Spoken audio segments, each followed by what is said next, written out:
또 반도체. 오랫동안 중국은 우리나라가 만든 메모리 반도체 수입에 썼습니다. 5년 전까지만 해도 중국은 메모리에서도 별 경쟁력이 없었어요. 하지만 막대한 자금을 투자했습니다. 연구개발 엄청나게 지금 돈을 쏟아붓고 있습니다. 지금은 D램과 낸드에서 한국의 삼성전자와 SK하이닉스의 실질적 위협이 되고 있습니다. 앞으로 멀지 않은 미래에는 오히려 한국이 중국산 칩을 사게 될 수도 있는 거예요. 사실 반도체만의 문제가 아닙니다. 석유, 화학이든 디스플레이든 중국은 저렴한 가격으로 양질의 제품을 생산해내고 있어요. 중국은 한국산 제품을 구매하는 대신 한국 기업들의 생산법을 빠르게 배우고 있습니다.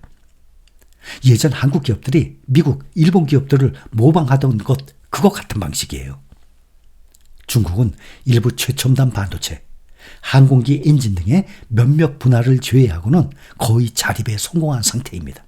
중국으로 기술이 유출되지 않도록 하는 것이 중국의 부상을 지연하는 유일한 방법이에요.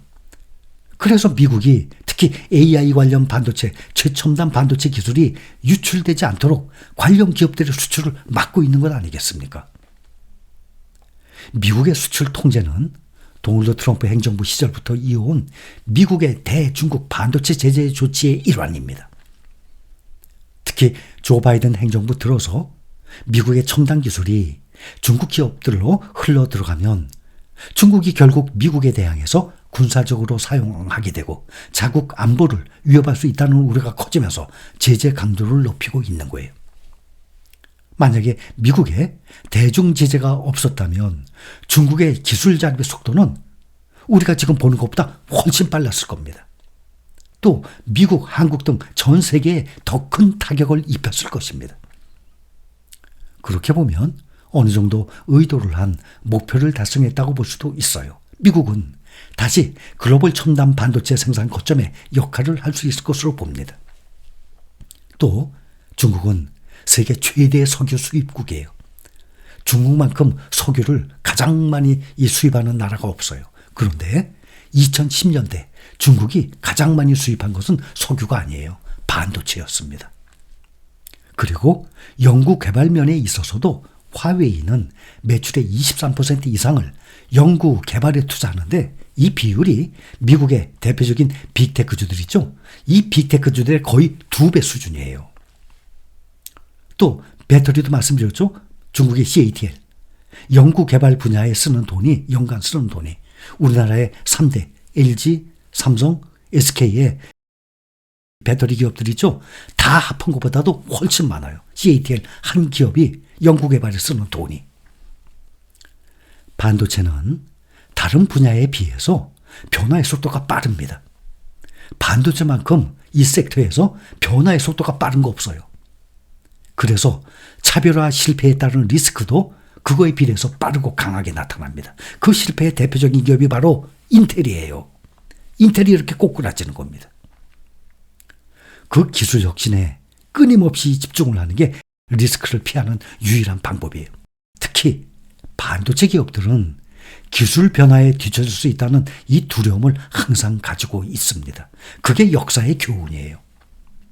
국내에서는 그 대표적인 기업 삼성전자 아닙니까? 지금 삼성전자가 얼마나 흔들립니까? 요즘에 삼성전자의 주가가 하락하는 원인 중에 하나예요. 이번엔 전기차 자율주행 봅시다. 특히 전기차와 자율주행 기술은 세계 최고의 경지까지 올라와 있어요. 이거 인정을 해야 됩니다.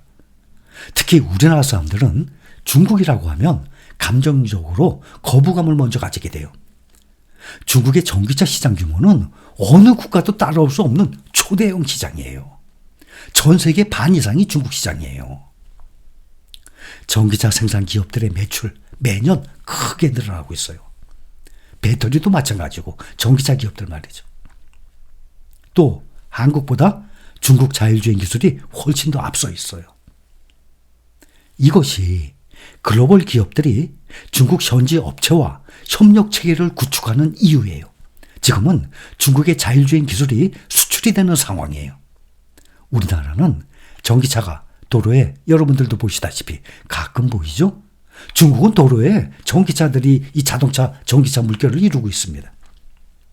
저도 여러분들처럼 우리나라의 많은 사람들이 중국을 정치 면을 비롯한 사상과 사회성, 도덕성, 공공질서 이런 여러 방면에서 싫어한다는 것에 저도 동의를 해요. 저 또한 그렇게 생각하고 있어요. 저뿐만 아니죠. 거의 대부분 사람들이 그럴 겁니다. 중국과 미국 어디가 더 좋아요? 북한, 러시아, 중국 누가 좋아합니까? 당연하죠. 그런 얘기는 할 필요도 없습니다. 공산주의, 사회주의와 민주국가와 어디를 더 좋아합니까? 당연한 거죠. 미래를 내다보면 중국과 우리나라의 2차 전지 산업이 지금 우리나라 2차 전지 반토막 들났죠. 정말 심각하게 떨어졌습니다. 그런데 문제는 국내 중국도 마찬가지예요. 2차 전지를 우리가 가지고 있는 투자하는 여러 종목들 중에 한 섹터, 한 부분으로 가지고 있으면 괜찮아요. 그런데 2차 전지가 다야 그냥. 우리나라 사람들 개인 투자들 보면. 그래서 너도 나도 종목들 보면 다 2차 전지에 투자해 있어. 이게 큰 문제예요. 이거를 제가 얼마나 많이 말씀을 드렸습니까? 앞으로 전기차 2차 전지 성장합니다. 그러니까 우리가 투자하고 있는 종목들 중에 일부 종목 분야를 2차 전지 종목을 가지고 있는 거지 2차 전지가 다가 아니거든요. 그러니까 너무나 안타까워요. 그러니 국내 개인 투자자들이 대부분 투자하고 있는 종목들이 삼성전자, 네이버, 카카오, LG 에너지솔루션 2차 전지 그러니 엉망이죠. 수익률이. 정말 너무나 안타까워요. 저는 개인 투자자들이 기관과 외국인 당연히 관계없죠. 우리나라 서민들이 주식 투자해서 다들 노후 대비했으면 좋겠어요. 돈을 많이 벌었으면 좋겠어요. 투자해서. 그러면 우리나라 경제 그만큼 성장하는 거예요. 미국의 빅테크주들을 비롯한 반도체와 기술주들이 중국과 우리나라의 2차 전지 산업보다 더 성장성이 높다고 생각을 했기 때문에 저는 과감하게 일부 종목을 리밸런싱한 이유입니다. 다시 한번 미래를 내다보면 중국과 우리나라의 2차 전지 산업이 성장을 하겠지만 미국의 빅테크주들을 비롯한 반도체와 기술주들이 더욱 성장성이 높다고 생각을 했기 때문에 근데 성장성이 높다고 생각하는 게 앞으로 6개월 후 1년으로 보는 게 아니죠. 기본이 5년이에요. 그래서 과감하게 일부 종목을 리밸런싱한 이유입니다. 여러분들이 주식을 갈아타거나 리밸런싱할 때 당장 오늘 지금 현재 몇 프로 마이너스가 나는데 그게 중요한 게 아니라 A 종목과 B 종목 당장 오늘부터 앞으로 몇 년 동안 어디가 더 많이 오를까 그걸 생각해서 결정을 하시기 바랍니다.